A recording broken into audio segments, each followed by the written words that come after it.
Hi hello ನಮಸ್ಕಾರ ಎಲ್ಲರಿಗೂ. ಇಂದಿನ ಈ ಸಂಚಿಕೆಗೆ ಪ್ರೀತಿಯ ಸುಸ್ವಾಗತ. ಎಲ್ಲರಿಗೂ ವೆಲ್ಕಮ್. ಇಂದಿನ ಈ ಸಂಚಿಕೆಯಲ್ಲಿ GPSTR ಏನು ಶಿಕ್ಷಕರ ನೇಮಕಾತಿಯಲ್ಲಿ ನಡೆದಂತಹ ಇತಿಹಾಸಕ್ಕೆ ಸಂಬಂಧಿಸಿದಂತಹ ಎಲ್ಲ ಪ್ರಶ್ನೆಗಳನ್ನು 2017, 19 ಇನ್ಕ್ಲೂಡಿಂಗ್ ಯಾವ್ಯಾವ ಇಯರಲ್ಲಿ ಏನೇನು ನಡೆದಿದೆಯೋ ಆ ಪ್ರಶ್ನೆ ಪತ್ರಿಕೆಯಿಂದ ಬರೀ ಇತಿಹಾಸಕ್ಕೆ ಸಂಬಂಧಿಸಿದಂತೆ ಪ್ರಶ್ನೆಗಳನ್ನು ಈ ಸಂಚಿಕೆಯಲ್ಲಿ ನಾವು ನೋಡೋಣ. ಇನ್ನು ಯಾರು ನಮ್ಮ ಚಾನಲನ್ನು ಸಬ್ಸ್ಕ್ರೈಬ್ ಮಾಡಿಲ್ವೋ ಮಾಡಿಕೊಳ್ಳಿ ದಯವಿಟ್ಟು. ಬನ್ನಿ, ಹಾಗಾದರೆ ಮೊದಲನೇ ಪ್ರಶ್ನೆ ಈ ರೀತಿ ಇದೆ: ಮೊದಲ ಜೈನ ತೀರ್ಥಂಕರರು ಯಾರು ಅಂತ ಇಂಪಾರ್ಟೆಂಟ್ ಪ್ರಶ್ನೆ ಇದೆ ಮುಂದಿನ ಸಂಚಿಕೆಯಲ್ಲಿ ಅಥವಾ ಮುಂದಿನ ಪರೀಕ್ಷೆಗೆ ತುಂಬ ಇಂಪಾರ್ಟೆಂಟು. ಯಾಕಂದರೆ ಈ ಸಂಚಿಕೆಯಲ್ಲಿ ಈ ಪ್ರಶ್ನೆಗೆ ಸಂಬಂಧಿಸಿದಂತೆ ನಾವು ಎಲ್ಲ ರೀತಿಯಾಗಿ ವಿಶ್ಲೇಷಣೆಯನ್ನು ನೋಡ್ತಾ ಹೋಗೋಣ. ಹಾಗಾದರೆ ಜೈನ ಧರ್ಮದಲ್ಲಿ ಎಷ್ಟು ಜನ ತೀರ್ಥಂಕರು ಇದ್ದಾರೆ ಎಂಬುದು ಪ್ರಶ್ನೆ ಆದರೆ 24 ಜನ ತೀರ್ಥಂಕರನ್ನು ನಾವು ಜೈನ ಧರ್ಮದಲ್ಲಿ ನೋಡಬಹುದು. ಅವರನ್ನು ಆಧ್ಯಾತ್ಮಿಕ ಗುರುಗಳು ಅಂತೇಳಿ ನಾವು ಕರಿತೀವಿ. ಹಾಗಾದರೆ ಮೊದಲನೇ ತೀರ್ಥಂಕರರು ಯಾರು, ಇವರಿಗೆ ಇದ್ದಂತಹ ಇನ್ನೊಂದು ಹೆಸರೇನು ಅನ್ನೋದಾದರೆ, ಮೊದಲನೇ ತೀರ್ಥಂಕರು ಋಷಭನಾಥರು ಮೊದಲನೇ ತೀರ್ಥಂಕರು. ಋಷಭನಾಥರು ಮೊದಲನೇ ತೀರ್ಥಂಕರು. ಹಾಗಾದರೆ ಇವರಿಗೆ ಇದ್ದಂತಹ ಇನ್ನೊಂದು ಹೆಸರೇನೆಂದರೆ ಆದಿನಾಥ. ನಿಮಗೆ ನೆನಪಿರಲಿ, ಆದಿನಾಥ ಇವರಿಗಿದ್ದಂತಹ ಇನ್ನೊಂದು ಹೆಸರು. ಇವರಿಗೆ ಆದಿನಾಥ 24 ಜನ ಇದ್ದರು. ಹಾಗಾದರೆ 24ನೇ ಅಥವಾ ಕೊನೆಯ ತೀರ್ಥಂಕರರು ಯಾರು ಎಂಬುದಾದರೆ ಮಹಾವೀರ. ಯಾವ ಮಹಾವೀರ? ವರ್ಧಮಾನ ಮಹಾವೀರ. ಇವರು 24ನೇ ಅಥವಾ ಕೊನೆಯ ತೀರ್ಥಂಕರರು. ಹಾಗಾದರೆ ಋಷಭನಾಥನವರಿಗೆ ಆದಿನಾಥ ಅಂತೇಳಿ ಕರೀತಾರೆ. ಇವರು ಜೈನ ಧರ್ಮದ ಮೊದಲ ತೀರ್ಥಂಕರು. ಕೆಲವೊಂದು ಪರೀಕ್ಷೆಗಳಲ್ಲಿ ಜೈನ ಧರ್ಮವನ್ನು ಸ್ಥಾಪಿಸಿದವರು ಯಾರು ಅಂತೇಳಿ ಪ್ರಶ್ನೆ ಕೇಳಿದಾಗ ಆನ್ಸರ್ ಕೂಡ ಋಷಭನಾಥ ಅಥವಾ ಆದಿನಾಥ ಅಂತೇಳಿ ಮೆನ್ಷನ್ ಆಗಿದೆ. ಇದನ್ನು ನೀವು ಒಂದು ಸ್ವಲ್ಪ ನೆನಪಲ್ಲಿ ಇಟ್ಕೋಬೇಕು. ಮತ್ತು ಕೊನೆಯ ಅಥವಾ 23ನೇ ತೀರ್ಥಂಕರರು ಯಾರು ಅಂತಂದರೆ ಪಾರ್ಶ್ವನಾಥ. ಇವರು 23ನೇ ತೀರ್ಥಂಕರರು. 24 ವರ್ಧಮಾನ ಮಹಾವೀರ. ಮತ್ತು ಇವರು ಜೈನ ಧರ್ಮದ ಪ್ರಮುಖ ಪ್ರತಿಷ್ಠಾಪಕರು ಕೂಡ ಹೌದು. ಯಾರು? ವರ್ಧಮಾನ ಮಹಾವೀರವರು. ಇವರು ಪ್ರಮುಖರು. ಜೈನ ಧರ್ಮದ ತೀರ್ಥಂಕರಲ್ಲೇ ಇವರು ಪ್ರಮುಖರಾಗಿ ಕಾಣಿಸ್ಕೊಳ್ತಾರೆ. ಬನ್ನಿ, ಮುಂದಿನ ಪ್ರಶ್ನೆ. ಭಾರತದಲ್ಲಿ ಇವರಲ್ಲಿ ಭಾರತಕ್ಕೆ ಬಂದ ಮೊದಲ ವಿದೇಶಿಗರು ಅಥವಾ ಮೊದಲಿಗೆ ಬಂದವರು ಯಾರಂದರೆ ಪೋರ್ಚುಗೀಸರು. ನೋಡಿ, ಪೋರ್ಚುಗೀಸರು ಭಾರತಕ್ಕೆ ಮೊದಲಿಗರಾಗಿ. ಹಾಗಾದರೆ ಯಾವಾಗ ಬರ್ತಾರೆ ಅಂದರೆ 1498ರಲ್ಲಿ. ಇದು ನಿಮಗೆ ಇಸ್ವಿ ಕೂಡ ನೆನಪಿರಲಿ. ಭಾರತಕ್ಕೆ ಬಂದ ಮೊದಲ ವಿದೇಶಿಗರು ಯಾರು ಎಂಬ ಪ್ರಶ್ನೆಗೆ ಉತ್ತರ ಏನಂದರೆ, ನಾವು ಯಾವುದನ್ನು ಪರಿಗಣಿಸ್ಬೋದು ಅಂದರೆ, ಸಾಮಾನ್ಯವಾಗಿ 1498ರಲ್ಲಿ ಭಾರತಕ್ಕೆ ಸಮುದ್ರ ಮಾರ್ಗವನ್ನು ಕಂಡುಹಿಡಿದ ಪೋರ್ಚುಗೀಸ್ ನಾವಿಕ ವಾಸ್ಕೋ ಡಿ ಗಾಮಾ ಅವರನ್ನು ಯುರೋಪಿಯನ್ಗಳಲ್ಲಿ ಮೊದಲಿಗರಾಗಿ ಪರಿಗಣಿಸಲಾಗ್ತತಿ. ಮೊದಲಿಗರಾಗಿ ಅವ್ರನ್ನ ಪರಿಗಣಿಸ್ತೀವಿ. ಯಾವ ವಿಚಾರಕ್ಕೆ ಸಂಬಂಧಿಸಿದಂತೆ ನಾವು ಮೊದಲಿಗರಾಗಿ ನಾವು ಪರಿಗಣನೆ ಮಾಡ್ತೀವಿ ಅಂದರೆ, ಪೋರ್ಚುಗೀಸ್ ನಾವಿಕ ವಾಸ್ಕೋ ಡ ಗಾಮಾ 1498ರಲ್ಲಿ ಕೇರಳದ ಕಲ್ಲಿಕೋಟೆ ಅಥವಾ ಕ್ಯಾಲಿಕಟ್ಟಿಗೆ ಬಂದು ಇಳಿತಾರೆ. ಹಾಗಾಗಿ ನಾವು ಮೊದಲಿಗೆ ಬಂದ ವಿದೇಶಿಗರಂತೇಳಿ ಇವರನ್ನು ನಾವು ಗುರುತಿಸುತ್ತೇವೆ. ಹಾಗಾದರೆ ಮುಂದಿನ ಪ್ರಶ್ನೆ ಏನಿದೆ, ನೆಪೋಲಿಯನ್ ಬೋನಾಪಾರ್ಟಿ ಮೇಲೆ ಈ ಪ್ರಶ್ನೆಯನ್ನು ಕೇಳಲಾಗಿದೆ. ನೆಪೋಲಿಯನ್ ಬೋನಾಪಾರ್ಟಿ ಇತಿಹಾಸದಲ್ಲೇ ಪ್ರಮುಖವಾದಂತಹ ವ್ಯಕ್ತಿ. ಇವರು ಪ್ರಪಂಚದ ಇತಿಹಾಸದಲ್ಲಿ ಕಾಣಿಸಿಕೊಳ್ಳುವಂತಹ ವ್ಯಕ್ತಿ. ಇವರು ಕಾದಾಡಿದ ಕಡೆಯ ಕದನ ಯಾವುದು ಅಂತೇಳಿ ಪ್ರಶ್ನೆ ಕೇಳಿದರೆ ಸರಿಯಾದ ಉತ್ತರ 100 ದಿನಗಳ ವಾಟರ್ಲೂ ಕದನ. 100 ದಿನಗಳ ವಾಟರ್ಲೂ ಕದನ. ಹಾಗಾದರೆ ಇವರು ಎಲ್ಲಿಂದ ಕಾಣಿಸ್ಕೊಂಡ್ರು? ಇವರು ಫ್ರೆಂಚ್ ಕ್ರಾಂತಿಯ ಸಮಯದಲ್ಲಿ. ನೋಡಿ, ಇವರು ಫ್ರೆಂಚ್ ಕ್ರಾಂತಿ ಸಮಯದಲ್ಲಿ, ನೆನಪಿರಲಿ, ಫ್ರೆಂಚ್ ಕ್ರಾಂತಿಯ ಸಮಯದಲ್ಲಿ ಉದಯಿಸಿದ ಮಹಾನ್ ಫ್ರೆಂಚ್ ಮಿಲಿಟರಿ ನಾಯಕ ಇವರು. ಯಾರು? ಫ್ರೆಂಚ್ ಮಿಲಿಟರಿ ನಾಯಕ ಮತ್ತು ರಾಜಕಾರಣಿ ಕೂಡ ಹೌದು. ಇವರು ಫ್ರಾನ್ಸ್ನ ಮೊದಲ ಚಕ್ರವರ್ತಿ ಕೂಡ ಇವರು ಹೌದು. ಇತಿಹಾಸದ ಶ್ರೇಷ್ಠ ಮಿಲಿಟರಿ ಜನರಲ್ಗಳಲ್ಲಿ ಕೂಡ ಇವರು ಒಬ್ಬರು ಹೌದು. ಅವರು ಯುರೋಪಿನ ಹೆಚ್ಚಿನ ಭಾಗವನ್ನು ವಶಪಡಿಸಿಕೊಳ್ತಾರೆ. ನೆಪೋಲಿಯನ್ ಯುದ್ಧಗಳನ್ನು ಮುನ್ನಡೆಸ್ತಾರೆ. ಆದರೆ ಯಾವ ಇಸವಿಯಲ್ಲಿ ಅಂತಂದರೆ 1815ರಲ್ಲಿ ನೆಪೋಲಿಯನ್ ವಾಟರ್ಲೂ ಕದನದಲ್ಲಿ ಸೋಲನ್ನು ಅನುಭವಿಸಿ ಸೆಂಟ್ ಅಲೆನಾಗೆ, ನೋಡಿ ನೆನಪಿರಲಿ, ಎಲ್ಲಿಗೆ? ಸೆಂಟ್ ಅಲೆನಾಗೆ ಅವರು ಗಡಿಪಾರು ಮಾಡಲ್ಪಡಲಾಗುತ್ತದೆ ಅವರನ್ನು. ಎಷ್ಟನೇ ಇಸ್ವಿ? 1815. ಫ್ರೆಂಚ್ ಇವರು ಮಿಲಿಟರಿ ಮತ್ತು ರಾಜಕಾರಣಿ. ಸೆಂಟ್ ಅಲೆನಾಗೆ ವಾಟರ್ಲೂ ಕದನದಲ್ಲಿ ಸೋಲನ್ನು ಅನುಭವಿಸಿ ಇವರನ್ನು ಸೆಂಟ್ ಹಲೇನಾಗಿ ಗಡೀಪಾರು ಮಾಡಲಾಗುತ್ತದೆ. ಬನ್ನಿ ಮುಂದಿನ ಪ್ರಶ್ನೆ. GPSTR 2019 ನಡೆದಂತಹ ಪ್ರಶ್ನೆ ಪತ್ರಿಕೆಯ ನೋಡ್ಕೊಂಬರೋಣ.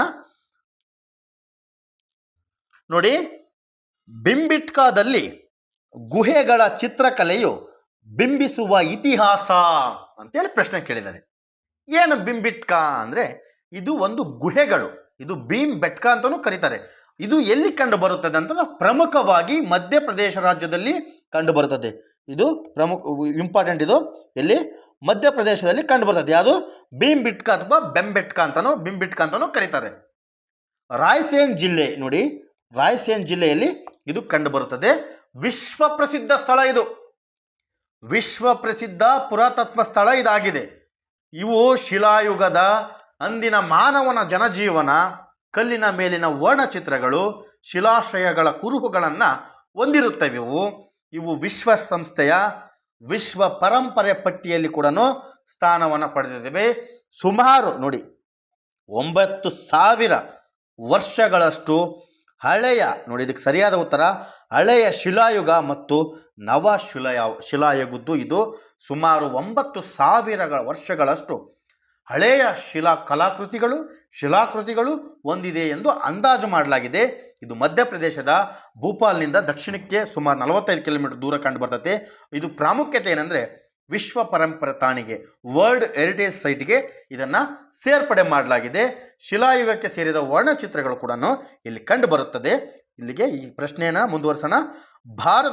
ಭಾರತದಲ್ಲಿ ಮುಸಲ್ಮಾನರ ಆಳ್ವಿಕೆಗೆ ತಳಹದಿ ಹಾಕಿದವರು ಯಾರು ಎಂಬುದು ಈ ಪ್ರಶ್ನೆಯಾಗಿದೆ. ಯಾರು ಮುಸ್ಲಿಂ ಆಳ್ವಿಕೆಗೆ ತಳಹದಿಯನ್ನು ಹಾಕಿದವರು ಯಾರು ಅಂದರೆ ಮುಖ್ಯವಾಗಿ ಮಹಮ್ಮದ್ ಗೋರಿ. ನೋಡಿ ಆಯ್ಕೆ ಸಿ, ಮಹಮ್ಮದ್ ಗೋರಿ ಮತ್ತು ಅವನ ನಂತರ ಬಂದ ದೆಹಲಿ ಸುಲ್ತಾನರ ಮೊದಲ ರಾಜವಂಶದ ಸಂಸ್ಥಾಪಕ ಕುತುಬ್ ಉದ್ದೀನ್ ಐಬಕ್ಕು ಕೂಡ ಸಂಬಂಧಪಟ್ಟಿದ್ದಾರೆ. ಆದರೆ ಪ್ರಮುಖವಾಗಿ ಮಹಮ್ಮದ್ ಗೋರಿ ಅವರು ಭಾರತದ ಉತ್ತರ ಭಾಗದಲ್ಲಿ ಮುಸ್ಲಿಂ ಆಳ್ವಿಕೆಗೆ, ನೋಡಿ ಯಾರು ಮಹಮ್ಮದ್ ಗೋರಿ ಮುಸ್ಲಿಂ ಆಳ್ವಿಕೆಗೆ ಒಂದು ದಾರಿಯನ್ನು ಸುಗಮಗೊಳಿಸಿ ಅವರು ತಳಹದಿಯನ್ನು ಹಾಕಿ ಕೊಡ್ಲಕತಿ. ಮುಂದಿನ ಪ್ರಶ್ನೆ. ಭಾರತದ ಒಂದು ಭಾಗವನ್ನು ಅತ್ಯಂತ ಹೆಚ್ಚು ಕಾಲ ಆಳಿದ ಯುರೋಪಿಯನ್ ದೇಶ ಯಾವುದು ಎಂಬುದು ಈ ಪ್ರಶ್ನೆಯಾಗಿದೆ. ಮೂರನೇ ಪ್ರಶ್ನೆ. ಯುರೋಪಿಯನ್ ದೇಶ ಯಾವುದು ಎಂಬುದು ಮೂರನೇ ಪ್ರಶ್ನೆಯಾಗಿದೆ. ಇದಕ್ಕೆ ಸರಿಯಾದ ಉತ್ತರ ಪೋರ್ಚುಗೀಸರು. ನೋಡಿ ಪೋರ್ಚುಗೀಸರು ಇದಕ್ಕೆ ಸರಿಯಾದ ಉತ್ತರ. ಹೇಗೆ ಅಂದರೆ ಪೋರ್ಚುಗೀಸರು 1498ರಂದು ವಾಸ್ಕೋಡಗಾಮರವರು ಭಾರತಕ್ಕೆ ಬರ್ತಾರೆ. ಸಮುದ್ರಯಾನದ ಮೂಲಕ ಭಾರತಕ್ಕೆ ಆಗಮಿಸ್ತಾರೆ. ಇವರು ಭಾರತಕ್ಕೆ ಸಮುದ್ರ ಮಾರ್ಗವನ್ನು ಕಂಡುಹಿಡಿದಂತಹ ಮೊದಲ ಯುರೋಪಿಯನ್ನರು ಇವರಾಗಿದ್ದರು. ಇವರು ನೈಋತ್ಯ ಭಾರತದಲ್ಲಿ ಕ್ಯಾಲಿಕಟ್ ಅಂದರೆ ಈಗಿನ ಕೋಜಿಕೊಡೈ ಕೊಲ್ಲಿಕೋಟೆ ಅವನ್ನ ತಲುಪ್ತಾರೆ. ಇದು ಭಾರತದಲ್ಲಿ ಯುರೋಪಿಯನ್ನರ ವಸಾಹತುಶಾಹಿಯನ್ನು ಪ್ರಾರಂಭ ಮಾಡೋಕ್ಕೆ ಒಂದು ನಾಂದಿಯನ್ನು ಆಡ್ಲಕತ್ತಿ. ಆದರೆ ಇವರು ಬಂದು ಕೊನೆಗೆ ಬಿಟ್ಟು ಹೋಗಿದ್ದು ಯಾವಾಗ ಅಂದರೆ 1961 ಇಸ್ವಿ, ನೆನಪಿರಲಿ 1961ರಲ್ಲಿ ಗೋವಾ ವಿಮೋಚನೆಯಿಂದ, ನೆನಪಿರಲಿ ಗೋವಾ ವಿಮೋಚನೆಯಿಂದ ಇವರು ಭಾರತವನ್ನು ತೊರೀತಾರೆ. ಅಲ್ಲಿಯವರೆಗೆ ಇವರು ಅತಿ ಹೆಚ್ಚು ಕಾಲ ಆಳಿದಂತಹ ಯುರೋಪಿಯನ್ ದೇಶ ಎಂದು ಗುರುತಿಸಿಕೊಳ್ತಾರೆ. ಕನ್ಫ್ಯೂಸ್ ಮಾಡ್ಕೋಬೇಡಿ. ಪೋರ್ಚುಗೀಸರು ಭಾರತವನ್ನು ಅಥವಾ ಒಂದು ಭಾಗವನ್ನು, ಭಾರತದ ಒಂದು ಭಾಗ ಯಾವುದು, ಭಾರತಕ್ಕೆ ಒಂದು ಸಮುದ್ರ ಮಾರ್ಗ ಕಂಡುಹಿಡಿದು ಒಂದು ಭಾಗವನ್ನು ಅತಿ ಹೆಚ್ಚು ಕಾಲ ಆಳಿದಂತಹ ಒಂದು ಕುಖ್ಯಾತಿಯನ್ನು ಇವರು ಪಡ್ಕೊಂತಾರೆ. ಮುಂದಿನ ಪ್ರಶ್ನೆ ಪತ್ರಿಕೆ 2017 GPSTR ನಡೆದಂಥ 2017ರಲ್ಲಿ ನಡೆದಂಥದ್ದು. 1930ರಲ್ಲಿ ಮಹಾತ್ಮ ಗಾಂಧೀಜಿಯವರು ಕಾನೂನು ಭಂಗ ಚಳುವಳಿಯನ್ನು ಪ್ರಾರಂಭಿಸಿದ್ದು ಎಲ್ಲಿಂದ ಅಥವಾ ಇಲ್ಲಿಂದ ಅಂತ ಕೇಳಿದ್ದಾರೆ. ಇದು ತುಂಬ ಇಂಪಾರ್ಟೆಂಟ್. ಕಾನೂನು ಭಂಗ ಚಳುವಳಿ ಸರ್ ಎಷ್ಟರಲ್ಲಿ ನಡೀತು? ಕಾನೂನು ಭಂಗ ಚಳುವಳಿ ಅಂದರೆ 1930ರಲ್ಲಿ ಕಾನೂನು ಭಂಗ ಚಳುವಳಿ ನಡೀತತಿ. ಯಾವುದಕ್ಕೆ ಸಂಬಂಧಿಸಿದಂತೆ ಕಾನೂನು ಭಂಗ ಚಳುವಳಿ ನಡೀತದೆ ಅಂದರೆ ಇದು ಮಹಾತ್ಮ ಗಾಂಧೀಜಿಯವರ ನೇತೃತ್ವದಲ್ಲಿ 1930ರಲ್ಲಿ ಉಪ್ಪಿನ ಸತ್ಯಾಗ್ರಹದ ಭಾಗವಾಗಿ, ನೋಡಿ ಉಪ್ಪಿನ ಸತ್ಯಾಗ್ರಹದ ಭಾಗವಾಗಿ ಇದು ನಡೀತತಿ. ಇದು ದಂಡಿ ಯಾತ್ರೆಯ ಮೂಲಕ ಏನು ಉಪ್ಪಿನ ಮೇಲೆ ಇದ್ದಂತಹ ಕಾನೂನು ಉಲ್ಲಂಘನೆಯೊಂದಿಗೆ ದೇಶದಾದ್ಯಂತ ವ್ಯಾಪಿಸ್ತತಿ. ಅಹಿಂಸಾತ್ಮಕವಾಗಿ ಪ್ರತಿರೋಧದ ಮೂಲಕ ಬ್ರಿಟಿಷ್ ಆಡಳಿತಕ್ಕೆ ಇದು ಒಂದು ಸವಾಲನ್ನು ಎಸಿತತಿ. ಅತಿ ದೊಡ್ಡವಾದ ನಡೆದಂಥ ಕಾನೂನು ಭಂಗ ಚಳುವಳಿ ಇದು. ಚಳುವಳಿಯಲ್ಲೇ ಪ್ರಮುಖವಾದಂತಹ ಚಳುವಳಿ ಇದು. ಅಷ್ಟೊಂದು ಗುರುತಿಸ್ಕೊಂತತಿ. ದೇಶದ ಹಲವಾರು ಕಡೆಗಳಲ್ಲಿ ಇದಕ್ಕೆ ಸಂಬಂಧಪಟ್ಟಂತಹ ಚಳುವಳಿಗಳು ಕೂಡ ಅದೇ ಸಮಯದಲ್ಲಿ ನಡೀತತಿ. ಹಾಗಾಗಿ 1930 ದಂಡಿಯಿಂದ ಇದನ್ನು ಪ್ರಾರಂಭ ಮಾಡ್ಲಕತಿ. ಸರಿಯಾದ ಉತ್ತರ ಇದಕ್ಕೆ ದಂಡಿ. ಇದಕ್ಕೆ ಮಹಾತ್ಮ ಗಾಂಧೀಜಿಯವರು ಏನು ನೇತೃತ್ವವನ್ನು ವಹಿಸಿರ್ತಾರೆ. ಇದು ಉಪ್ಪು ಸತ್ಯಾಗ್ರಹ ಅಂತ ಕರೀತಾರೆ ಅಥವಾ ದಂಡಿ ಸತ್ಯಾಗ್ರಹ ಅಂತ ಕರೀತಾರೆ. ಕನ್ಫ್ಯೂಸ್ ಮಾಡ್ಕೋಬೇಡಿ. ದಂಡಿ ಸತ್ಯಾಗ್ರಹ ಅಂತ ಕರೀತಾರೆ, ಉಪ್ಪಿನ ಸತ್ಯಾಗ್ರಹ ಅಂತ ಕರೀತಾರೆ. ಗಾಂಧೀಜಿಯವರು 1930 ನೋಡಿ ಮಾರ್ಚ್ 12ನೇ ತಾರೀಕು ಸಾಬರಿಮತ ಆಶ್ರಮದಿಂದ ದಂಡಿ ತನಕ 24 ದಿನಗಳ ಕಾಲ ಕನ್ಫ್ಯೂಸ್ ಮಾಡ್ಕೋಬೇಡಿ, 24 ದಿನಗಳ ಕಾಲ ಉಪ್ಪಿನ ಕಾನೂನು ಉಲ್ಲಂಘಿಸಿ ಉಪ್ಪು ತಯಾರಿಸುವ ಮೂಲಕ ಈ ಚಳುವಳಿ ರಾಷ್ಟ್ರವ್ಯಾಪ್ತಿ ದೇಶದಾದ್ಯಂತ ಇದು ನಡೀತತಿ, ಇದು ವಿಸ್ತಾರಗೊಳ್ತತಿ. ಅದರಲ್ಲೂ ಕೂಡ ವಿಶೇಷವಾಗಿ ನಾವು ನೋಡೋಣ ಕರ್ನಾಟಕದಲ್ಲಿ ನಡೀತದೆ ಸರ್. ಇದಕ್ಕೆ ಸಂಬಂಧಪಟ್ಟಂಗೆ ಅಂದರೆ ಮಂಗಳೂರು, ಉಡುಪಿ, ಕಾರವಾರ ಏನು ಅಂಕೋಲ ಉಪ್ಪಿನ ಸತ್ಯಾಗ್ರಹ ನಿಮಗೆ ಕೇಳಿರ್ಬೋದು. ಉತ್ತರ ಕನ್ನಡ ಜಿಲ್ಲೆಯ ಅಂಕೋಲದಲ್ಲಿ ಉಪ್ಪಿನ ಸತ್ಯಾಗ್ರಹ ನಡೀತತಿ. MP ನಾಡ್ಕರ್ಣಿ ಅವರು ಇದರ ನೇತೃತ್ವವನ್ನು ವಹಿಸಿರ್ತಾರೆ. ಗೋವಾದಲ್ಲಿ ಉಪ್ಪನ್ನು ತಯಾರಿಸಿ ಅದನ್ನು ತಗೊಂಬಂದು ಉಪ್ಪನ್ನು ಹರಾಜು ಮಾಡಿ ಉಪ್ಪಿನ ಮೇಲೆ ಇದ್ದಂತಹ ತೆರಿಗೆಯನ್ನು ಇವರು ಸಂಪೂರ್ಣವಾಗಿ ಕಳಿಸ್ತಾರೆ ಆ ಚಳುವಳಿಯಿಂದ ಅಂತೇಳಿ ನಾವು ತಿಳ್ಕೊಳ್ಳೋಣ. ಮುಂದಿನ ಪ್ರಶ್ನೆ ನೋಡಿ, 1857ರ ಮಹಾದಂಗೆಯನ್ನು ಪ್ರಥಮ ಸ್ವತಂತ್ರ ಸಂಗ್ರಾಮ ಎಂದು ಉಲ್ಲೇಖಿಸಿದವರು ಯಾರು ಅಂತೇಳಿ ಕೇಳಿದ್ದಾರೆ. ಯಾರು ಹಾಗಾದರೆ ಯಾರು ಉಲ್ಲೇಖಿಸ್ತಾರೆ ಸರ್? ಎಷ್ಟರಲ್ಲಿ ನಡೀತು? 1857ರಲ್ಲಿ ನಡೆದಂತಹ ಪ್ರಥಮ ಸ್ವತಂತ್ರ ಸಂಗ್ರಾಮ means first war of independence ಅಂತ ಕರೆದವರು VD ಸಾವರ್ಕರ್ ಅಥವಾ ವೀರ ಸಾವರ್ಕರ್. VD ಸಾವರ್ಕರ್ ಅಥವಾ ದಾಮೋದರ ಸಾವರ್ಕರ್ ಅವರು ಇದನ್ನು ಪ್ರಥಮ ಸ್ವತಂತ್ರ ಸಂಗ್ರಾಮ ಅಂತ ಕರೆದ್ರೆ ಬ್ರಿಟಿಷರು ಇದನ್ನು ಸಿಪಾಯಿ ದಂಗೆ ಅಂತೇಳಿ ಕರೀತಾರೆ. ಇದನ್ನು ಒಪ್ಪಲ್ಲ ಅವರು. ಪ್ರಥಮ ಸ್ವತಂತ್ರ ಸಂಗ್ರಾಮ ಅಂತ ಹೇಳಿದರೆ ಬ್ರಿಟಿಷರು ಇದನ್ನು ಒಪ್ಪಲ್ಲ. ಇದಕ್ಕೆ ಆಪೋಸ್ ಆಗಿ ಅವರು ಬರೀ ಇದು ಒಂದು ಸಿಪಾಯಿ ದಂಗೆ ಅಂತೇಳಿ ಮೆನ್ಷನ್ ಮಾಡ್ತಾರೆ. ಅದನ್ನು 1909ರಲ್ಲಿ ನೋಡಿ, 1909ರಲ್ಲಿ ಭಾರತೀಯ ಸ್ವತಂತ್ರದ ಯುದ್ಧದ ಇತಿಹಾಸ history of the war of Indian independence ಎಂಬ ತಮ್ಮ ಕೃತಿಯಲ್ಲಿ ಈ ಪದವನ್ನು ಬಳಸ್ತಾರೆ. ಇದು ಭಾರತೀಯ ರಾಷ್ಟ್ರೀಯವಾದಿಗಳ ವಲಯದಲ್ಲಿ ಜನಪ್ರಿಯವನ್ನು ಪಡ್ಕೊಂಡದ್ದು. ಇವತ್ತಿಗೂ ಇದು ಜನಪ್ರಿಯ. ಪ್ರತಿಯೊಂದು ಪ್ರಶ್ನೆ ಪತ್ರಿಕೆಯಲ್ಲೂ ಒಂದು ಸ್ವತಂತ್ರ ಸಂಗ್ರಾಮದಿಂದ ಒಂದು ಪ್ರಶ್ನೆಯನ್ನು ಕೇಳ್ತಾರೆ. ಅದನ್ನು ನೀವು ಅಚ್ಚುಕಟ್ಟಾಗಿ ನೀವು ನೋಡ್ಕೋಬೇಕು. 1857ರ ದಂಗೆಯನ್ನು ಪ್ರಥಮ ಸ್ವತಂತ್ರ ಸಂಗ್ರಾಮ ಅಂತೇಳಿ VD ಸಾವರ್ಕರ್ ಅಥವಾ ವೀರ ಸಾವರ್ಕರ್ ಅವರು ಇದನ್ನು ಕರೀತಾರೆ. ಹಾಗಾದರೆ ಬ್ರಿಟಿಷರು ಇದನ್ನು ಮುಖ್ಯವಾಗಿ ಸಿಪಾಯಿ ದಂಗೆ ಅಥವಾ ಸಿಪಾಯಿ ಮುಟಿನಿ ಅಂತ ಕರೀತಾರೆ. ಭಾರತೀಯ ದಂಗೆ ಅಂತಲೂ ಕರೀತಾರೆ. ಇದು ಇತರರ ಅಭಿಪ್ರಾಯ. ಅಂದರೆ ಕಾರ್ಲ್ ಮಾರ್ಕ್ಸ್ನಂತಹ ಇದನ್ನು ರಾಷ್ಟ್ರೀಯ ಬಂಡಾಯ ಅಂತಲೂ ಕರೀತಾರೆ. ಸಾವರ್ಕರ್ ಅವರು ಮಾತ್ರ ಇದನ್ನು Indian war of independence first war of independence ಅಂತ ಕರೀತಾರೆ. ಹಾಗಾಗಿ ಇದು ಪ್ರಮುಖ. ಮುಂದಿನ ಪ್ರಶ್ನೆ ನೋಡೋಣ ನೋಡಿ, ಈ ಕೆಳಗಿನ ಕಾಯ್ದೆಗಳಲ್ಲಿ ಒಂದನ್ನು ಕಪ್ಪು ಕಾಯ್ದೆ ಅಂತೇಳಿ ಕರೀತಾರೆ. ಯಾವುದಾದ ಹಾಗಾದರೆ ಅಂತೇಳಿ 2015ರ ಪ್ರಶ್ನೆ ಪತ್ರಿಕೆಯಲ್ಲಿ ಕೇಳಲಾಗಿದೆ. ಕಪ್ಪು ಕಾಯ್ದೆ ಅಂತ ಕರೀತಾರೆ. ಯಾವುದನ್ನು ಕಪ್ಪು ಕಾಯ್ದೆ ಅಂತ ಕರೀತಾರೆ ಅಂತೇಳಿ ಪ್ರಶ್ನೆ ಆಗಿದೆ. ರೌಲತ್ ಕಾಯ್ದೆಯನ್ನು ನಾವು ಕಪ್ಪು ಕಾಯ್ದೆ ಅಂತೇಳಿ ಕರಿತೀವಿ. ಯಾಕೆ ಸರ್ ಅಂದರೆ ಇದನ್ನು ನೋಡೋಣ ನೋಡಿ. ಬ್ರಿಟಿಷ್ ಸರ್ಕಾರ ಜಾರಿಗೊಳಿಸಿದ ಇದು 1919ರಲ್ಲಿ ನೋಡಿ, ರೌಲತ್ ಕಾಯ್ದೆ ನಡೆದದ್ದು 1919ರಲ್ಲಿ ಬ್ರಿಟಿಷ್ ಸರ್ಕಾರ ಜಾರಿಗೊಳಿಸಿದ ಒಂದು ಕಾಯ್ದೆಯಾಗಿದೆ. ಇದು ಭಾರತದಲ್ಲಿ ಕ್ರಾಂತಿಕಾರಿ ಚಳುವಳಿಯನ್ನು ಹತ್ತಿಕ್ಕಲು ರೂಪಿಸಲ್ಪಡ್ತದ್ದು. ಈ ಕಾಯ್ದೆಯು ಯಾವುದೇ ಸಾಕ್ಷ್ಯಾಧಾರಗಳು ಕೂಡ ಇರುವುದಿಲ್ಲ. ವಿಚಾರಣೆ ನಡೆಸದೆ ಜನರನ್ನು ಬಂಧಿಸಲು, ಜೈಲಿನಲ್ಲಿಡಲು ಪೊಲೀಸರಿಗೆ ಅಧಿಕಾರ ನೀಡಿತ್ತು. ನೋಡಿ, ಇದು ರೌಲತ್ ಕಾಯ್ದೆ ಅಥವಾ ಕಪ್ಪು ಕಾಯ್ದೆ ಏನಿದೆಯೋ ಏನಿಲ್ಲ, ವಿಚಾರಣೆ ನಡೆಸಂಗಿಲ್ಲ, ಸಾಕ್ಷಿ ಆಧಾರಗಳಿಲ್ಲ, ಆದರೆ ಜನರನ್ನು ಬಂಧಿಸಿ ಜೈಲಿನಲ್ಲಿ ಇಡಬೇಕು ಅಂತೇಳಿ ಪೊಲೀಸರಿಗೆ ಸಂಪೂರ್ಣವಾಗಿ ಅಧಿಕಾರ ನೀಡಿತ್ತು. ಸರ್ ಯಾಕೆ ಸರ್ ಪೊಲೀಸರು ಈ ಥರ ಮಾಡಿದರು ಅಂದರೆ, ಇರೋ ಪೊಲೀಸರೆಲ್ಲರೂ ಬ್ರಿಟಿಷರೇ ಆಗಿದ್ರಲ್ವಾ, ಅವ್ರು ಬ್ರಿಟಿಷರ ವೈಸ್ರಾಯಿ ಅಥವಾ ಜನರಲ್ ಅವರ ಮಾತು ಕೇಳಿದರೆ ಮಾತ್ರ ಅವ್ರು ಇರ್ತಿದ್ರಲ್ವ ಅಲ್ಲಿ.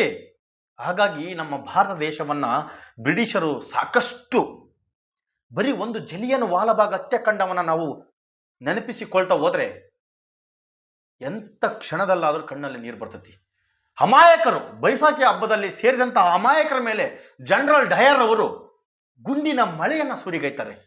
ಸುಮಾರು ಇತಿಹಾಸದ ಪ್ರಕಾರ 389 ಜನ ತೀರ್ಕೊಂಡ್ರ ಸತ್ರು ಡೆತ್ ಆದ್ರ ಅಂದ್ರೆ ಅದು ಯಾವುದೇ ಮಾಹಿತಿ ಇಲ್ಲದೆ ಸಾವಿರಾರು ಜನ ಸತ್ರು ಅನ್ನೋದೇ ಇವತ್ತಿನವರೆಗೂ ಅದು ಪ್ರಶ್ನೆಯಾಗಿ ಉಳಿದಿದೆ. ಬ್ರಿಟಿಷರು ನಮ್ಮ ಭಾರತವನ್ನ ಕೆಲವೊಂದು ಚಳುವಳಿ ಕೆಲವೊಂದು ಸಮಯದಲ್ಲಿ ಅಮಾಯಕರ ಜೀವನ ತೆಗೆದಿದ್ದಾರೆ. ಕ್ರಾಂತಿಕಾರಿಯಾದಂತಹ ಭಗತ್ ಸಿಂಗ್, ಚಂದ್ರಶೇಖರ್ ಆಜಾದ್, ಸುಖದೇವ್, ರಾಜ್ಗುರು ಇಂಥರನ್ನ ಹೀನಾಯವಾಗಿ ಕೊಲ್ಲಲ್ಪಟ್ಲಾಕತ್ತಿ, ಹೀನಾಯವಾಗಿ ಗಲ್ಲಿಗೇರಿಸ್ಲಾಕತ್ತಿ. ಅಂತಹ ಮಹಾನ್ ನಾಯಕರು ಇದ್ದಿದ್ರೆ ನಮ್ಮ ದೇಶ ಯಾವತ್ತೂ ಸ್ವಾತಂತ್ರ್ಯ ಸಿಕ್ತಿತ್ತು. ಆದರೆ ಅಂಥವರಿಗೆ ನಮ್ಮ ಭಾರತದಲ್ಲಿ ಅವಕಾಶ ಕೊಡಲಿಲ್ಲ. ಅವ್ರ ಬಗ್ಗೆ ಯಾರು ಕೂಡ ಸಪೋರ್ಟಿವ್ ಆಗಿ ಮಾತಾಡಲಿಲ್ಲ. ಅವ್ರನ್ನ ಬಿಡಿಸ್ಬೇಕಂತನೂ ಆಲೋಚನೆ ಬರಲಿಲ್ಲ. ಹಾಗಾಗಿ 20 ವರ್ಷ ಮುಂದೋಯ್ತು ನಮ್ಮ ಸ್ವಾತಂತ್ರ್ಯ. ಹಾಗಾಗಿ ಬ್ರಿಟಿಷರು ಈ ಕಾಯ್ದೆ, ವಿಶೇಷವಾಗಿ ಮಹಾತ್ಮ ಗಾಂಧೀಜಿಯವರು ಇದರ ವಿರುದ್ಧ ರಾಷ್ಟ್ರೀಯ ಪ್ರತಿಭಟನೆಗಳನ್ನು ಆಯೋಜಿಸುವ ಮೂಲಕ ಭಾರತ ಸ್ವತಂತ್ರ ಹೋರಾಟದಲ್ಲಿ ಪ್ರಮುಖ ಪಾತ್ರವನ್ನು ವಹಿಸ್ತಾರೆ. ಇದು 1919ರಲ್ಲಿ ನಡೀತೈತಿ. ಉದ್ದೇಶ ಏನು ಅಂದರೆ ಕ್ರಾಂತಿಕಾರಿ ಚಟುವಟಿಕೆಗಳನ್ನು ಹತ್ತಿಕ್ಕುವುದು. ನಾನು ಇವಾಗ ಮೆನ್ಷನ್ ಮಾಡಿ ನಿಮಗೆ ಹೇಳಿದೆ. ಭಗತ್ ಸಿಂಗ್, ರಾಜ್ಗುರು, ಸುಖದೇವ್, ಚಂದ್ರಶೇಖರ್ ಆಜಾದ್ ಅಂತಹ ಮಹಾನ್ ವ್ಯಕ್ತಿಗಳು, ಮಹಾನ್ ಕ್ರಾಂತಿಕಾರಿಗಳನ್ನು ಹತ್ತಿಕ್ಕುವುದು ಹೇಗೆ ಅಂದರೆ ಈ ಥರ ಕಾನೂನುಗಳನ್ನು ತರೋದು, ಈ ಥರ ಕಾನೂನುಗಳನ್ನು ತಂದು ಅವ್ರನ್ನ ಹತ್ತಿಕ್ಕೋದು. ಇದೇ ಬ್ರಿಟಿಷರು ಮಾಡಿದ್ದು. ಸಂಗೊಳ್ಳಿ ರಾಯಣ್ಣ ಎಂತೆಂತಹ ಮಹಾನ್ ಕ್ರಾಂತಿಕಾರಿಗಳಿದ್ರು, ಅವರೆಲ್ಲ ಹತ್ತಿಕ್ಕಿದ್ರು, ಜೈಲಿಗೆ ಹಾಕಿದ್ರು. ಏನಾಯ್ತು? ತಪ್ಪು ದಾರಿಲಿ ಹೋದ್ರೆ ಎಂಥ ಕ್ರಾಂತಿಕಾರಿಯನ್ನು ಬೇಕಾದ್ರೂ ನಾವು ಬೆನ್ನಿಂದ ಚೂರಿ ಹಾಕಿದ್ರೆ ಎಂಥ ಕ್ರಾಂತಿಕಾರಿಯನ್ನು ಬೇಕಾದ್ರೂ ನಾವು ಕೊಲ್ಲಬಹುದು. ಅದೇ ರೀತಿ ಅದೇ ನೀತಿಯನ್ನು ಇವರು ಅನುಸರಿಸ್ಕೊಂಡು ಹೋಗಿದ್ದು ಬ್ರಿಟಿಷರು. ನೇರ ಏನಾದ್ರು ಯುದ್ಧ ಮಾಡಿದ್ರೆ, ಯಾವ ಯುದ್ಧದಲ್ಲಿ ನೇರನ ಮಾಡಿದ್ರು ಇವರು? ಭಾರತೀಯರನ್ನು ಗುಲಾಮರ ಥರ ನೋಡಿದ್ರಲ್ಲ ಇವರು. ಹಾಗಾಗಿ ಕಪ್ಪು ಕಾಯ್ದೆ ಅಂದರೆ ಒಂದು ಕಪ್ಪು ಕಾಯ್ದೆನೇ ಅದು. ಅವರು ರೌಲಟ್ ಆ್ಯಕ್ಟ್ ಆಗಿರ್ಬೋದು, ವಿಚಾರಣೆ ನಡೆಸಂಗಿಲ್ಲ, ಸಾಕ್ಷಿ ಆಧಾರಗಳಿಲ್ಲ, ಜೈಲಲ್ಲಿ ಇಡೋದು. ಯಾವುದ್ರಿ ರೂಲ್ಸ್ ಇದು? ಹಾಗೆ ಇದಕ್ಕೆ ಸರಿಯಾದ ಉತ್ತರ ರೌಲತ್ ಕಾಯ್ದೆ ಆಗಿರುತ್ತದೆ. ಮುಂದಿನ ಪ್ರಶ್ನೆ, ಸತ್ಯಮೇವ ಜಯತೆ, ಸತ್ಯಮೇವ ಜಯತೆ ಎಂಬುದನ್ನು ಈ ಗ್ರಂಥದಿಂದ ಆರಿಸಿಕೊಳ್ಳಲಾಗಿದೆ. ಯಾವ ಗ್ರಂಥ? ಹಾಗಾದರೆ ಇಂಪಾರ್ಟೆಂಟ್ ಪ್ರಶ್ನೆ ಇದು. ಇದ್ರ ಮೂಲ ಮುಂಡಕ ಉಪನಿಷತ್ತು. ನೋಡಿ, ಇದ್ರ ಮೂಲ ಮುಂಡಕ ಉಪನಿಷತ್ತು. ಇದು ಪ್ರಾಚೀನ ಹಿಂದೂ ಧರ್ಮ ಗ್ರಂಥ. ಇದು ಯಾವುದು? ಮುಂಡಕ ಉಪನಿಷತ್ತು. ಪ್ರಾಚೀನ, ನಮಗೆ ಹೆಮ್ಮೆ ಇರ್ಬೇಕ್ರಿ, ಪ್ರಾಚೀನ ಹಿಂದೂ ಧರ್ಮ ಗ್ರಂಥ ಇದು. ಇದರ ಅರ್ಥ ಏನು? ಸತ್ಯಮೇವ ಜಯತೆಯ ಅರ್ಥ ಸತ್ಯವು ಮಾತ್ರ ಜಯಿಸುತ್ತದೆ, ಸತ್ಯವು ಮಾತ್ರ ಜಯಿಸುತ್ತದೆ ಎಂಬುದು ಇದರ ಅರ್ಥವಾಗಿದೆ. ಇದು ದೇವನಾಗರಿ, ನೋಡಿ, ದೇವನಾಗರಿ ಲಿಪಿಯಲ್ಲಿ ಕಂಡು ಬರ್ತತಿ. ಯಾವುದು? ದೇವನಾಗರಿ ಲಿಪಿಯಲ್ಲಿ ಇದನ್ನು ಕೆತ್ತಲಾಗಿದೆ. ಮುಂಡಕ ಉಪನಿಷತ್ತು ಅರ್ಥ ಸತ್ಯವು ಮಾತ್ರ ಗೆಲ್ಲುತ್ತದೆ. ಭಾರತೀಯ ರಾಷ್ಟ್ರೀಯ ಧ್ಯೇಯವಾಕ್ಯವಾಗಿ ಇದನ್ನು ಸ್ವೀಕಾರ ಮಾಡಲಾಗಿದೆ. ಭಾರತದ ರಾಷ್ಟ್ರೀಯ ಲಾಂಛನ ಮತ್ತು ಎಲ್ಲ ಭಾರತೀಯ ಕರೆನ್ಸಿ ನೋಟ್ಗಳ ಮೇಲೆ ಇದನ್ನು ಕೆತ್ತಲಾಗಿದೆ. ಇದು ನಿಮಗಿಷ್ಟು ನೆನಪಿದ್ರೆ ಸಾಕು. ಮುಂದಿನ ಪ್ರಶ್ನೆ, ಜವಾಹರ್ಲಾಲ್ ನೆಹರು ಅವರು, ಇದು ಒಂದು ಪ್ರಶ್ನೆ, ಇದು ಕನ್ಫ್ಯೂಸ್ ಇದೆ, ಇದನ್ನು ನಾನು ಕ್ಲಿಯರ್ ಕೊಡ್ತೀನಿ ನೆಕ್ಸ್ಟ್ ವಿಡಿಯೋದಲ್ಲಿ. ಮುಂದಿನ ಪ್ರಶ್ನೆ, ಗಾಂಧಾರ ಕಲೆ, ಇದು ಕೂಡ ಸ್ವಲ್ಪ ಇಂಪಾರ್ಟೆಂಟ್ ಆಗುತ್ತೆ. ಗಾಂಧಾರ ಕಲೆಯನ್ನು ಇವರ ಆಳ್ವಿಕೆಯಲ್ಲಿ ಪರಿಚಯಿಸಲಾಯಿತು. ಗಾಂಧಾರ ಕಲೆಯನ್ನು ಇವರ ಆಳ್ವಿಕೆಯಲ್ಲಿ ಪರಿಚಯ ಮಾಡಲಾಗಿತ್ತು ಅಂತ ಕೇಳಿದ್ರೆ ಯಾರ ಆಳ್ವಿಕೆ?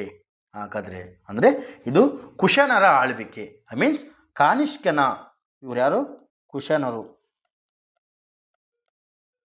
ಕುಶನರ ಕಾನಿಷ್ಕನ ಕಾಲದಲ್ಲಿ ಇದನ್ನು ಪರಿಚಯ ಮಾಡ್ಲಕತಿ ಅಥವಾ ಪ್ರವರ್ಧಮಾನಕ್ಕೆ ತರ್ಲಕತಿ.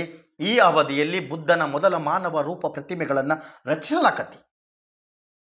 ಇದು ಎಲೆನಿಸ್ಟಿಕ್ ಪ್ರಭಾವದೊಂದಿಗೆ ಗ್ರೀಕ್, ರೋಮನ್ ಮತ್ತು ಸ್ಥಳೀಯ ಭಾರತೀಯ ಶೈಲಿಗಳಲ್ಲಿ ಮಿಶ್ರಣವಾಗಿದೆ. ಕುಶಾನ ರಾಜವಂಶ, ವಿಶೇಷವಾಗಿ ಕಾನಿಷ್ಕನ ಆಳ್ವಿಕೆಯ ಸಮಯದಲ್ಲಿ ಗಾಂಧಾರ ಕಲೆಯು ಬೆಳಕಿಗೆ ಅಥವಾ ಬರುತ್ತೆ, ಪರಿಚಯವನ್ನು ಮಾಡ್ಲಕತಿ. ಇದಕ್ಕೆ ಉತ್ತರ ನಿಮಗೆ ಕ್ಲಿಯರ್ ಆಯಿತು ಅನ್ಕೊಂತೀನಿ. ಮುಂದಿನ ಪ್ರಶ್ನೆ, ಗಾಂಧಿ ಇರ್ವಿನ್ ಒಪ್ಪಂದ ನಡೆದ ವರ್ಷ. ಬನ್ನಿ, ಗಾಂಧಿ ಇರ್ವಿನ್ ಒಪ್ಪಂದದ ಬಗ್ಗೆ ಸಂಪೂರ್ಣವಾಗಿ ನಾವು ನೋಡೋಣ. ಇದರಲ್ಲಿ ಸರ್ ಎಷ್ಟರಲ್ಲಿ ನಡೀತು? ಬರೀ 1931 ಅಂತ ಹೇಳಿ ಮೆನ್ಷನ್ ಮಾಡಿದ್ರಾಗಲ್ಲ.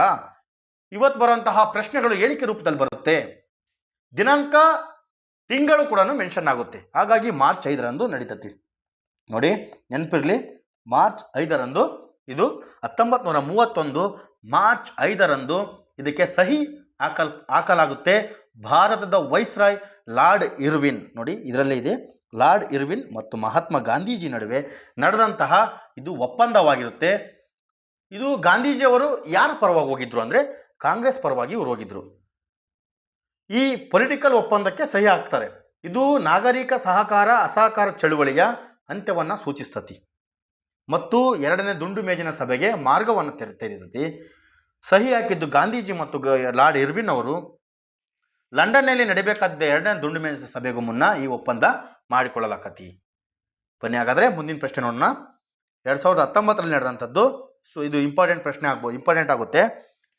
1524ರಲ್ಲಿ ಗೋವಾದ ವೈಸ್ರಾಯ್ ಆಗಿ ಭಾರತಕ್ಕೆ ಬಂದ ಪೋರ್ಚುಗೀಸ್ ಯಾರು? ಯಾಕೆ ಇದು ಇಂಪಾರ್ಟೆಂಟ್ ಆಯಿತು? 1524ರಲ್ಲಿ ಅಂತೇಳಿ ಮೆನ್ಷನ್ ಮಾಡಿದ್ದಾರೆ. ಏನು ಇದು ಇಂಪಾರ್ಟೆಂಟ್ ಇದರಲ್ಲಿ ಮರ್ಮ ಅಂತಂದರೆ ವಾಸ್ಕೋಡಿ ಗಾಮನ ಮೇಲೆ ಅಂತ ಕೇಳಿದಂತಹ ಪ್ರಶ್ನೆ ಇದಾಗಿದೆ. ನೋಡಿ, ನಾವೇನು ಇಲ್ಲಿವರೆಗೆ ನೋಡ್ಕೊಂಬಂದ್ವೋ ಇತಿಹಾಸದ ಪ್ರಶ್ನೆಗಳ ಮೇಲೆ ನಾವೇನು ನೋಡ್ಕೊಂಬಂದ್ವೋ ಅದರಲ್ಲಿ ಪ್ರಮುಖವಾಗಿ ಪೋರ್ಚುಗೀಸರ ಮೇಲೆ ಪ್ರಶ್ನೆಗಳನ್ನು ಜಾಸ್ತಿ ಕೇಳಲಾಗಿದೆ. ಸ್ವಲ್ಪ ನೋಡಿ, ನೀವೇ ಇದನ್ನು ಅಬ್ಸರ್ವ್ ಮಾಡ್ಬೋದು. ವಾಸ್ಕೋಡಿ ಗಾಮ 1524ರಲ್ಲಿ ಗೋವಾದ ವೈಸ್ರಾಯ್ ಆಗಿ ಭಾರತಕ್ಕೆ ಬರ್ತಾರೆ. ಪೋರ್ಚುಗೀಸರ ವ್ಯಕ್ತಿ ಇವರು, ಸಮುದ್ರ ಮಾರ್ಗವನ್ನು ಕಂಡಿಡಿದಂತಹ ವ್ಯಕ್ತಿ ಇವರು. ಇವರು ಕೇವಲ ಕೆಲವು ತಿಂಗಳುಗಳ ನಂತರ ಡಿಸೆಂಬರ್ 1524ರಲ್ಲಿ ಕೊಚ್ಚಿಯಲ್ಲಿ ನಿಧನರಾಗ್ತಾರೆ. ವೈಸ್ರಾಯ್ ಆದಮೇಲೆ 1524ರಲ್ಲೇ ಕೊಚ್ಚಿಯಲ್ಲಿ ಇವರು ಮರಣವನ್ನು ಹೊಂದ್ತಾರೆ. ಯಾವಾಗ? 1524ರಲ್ಲಿ ವೈಸ್ರಾಯ್ ಆಗಿ ಇವರು ನೇಮಕಗೊಂಡಿರ್ತಾರೆ. ಇವರು ಕೊಚ್ಚಿಯಲ್ಲಿ ನಿಧನರಾಗ್ತಾರೆ. ಇಲ್ಲಿ ನೋಡಿ, ಕೊಚ್ಚಿಯಲ್ಲಿ ಇವರು 1524ರಲ್ಲೇ ಇವರು ಮರಣವನ್ನು ಹೊಂದ್ತಾರೆ.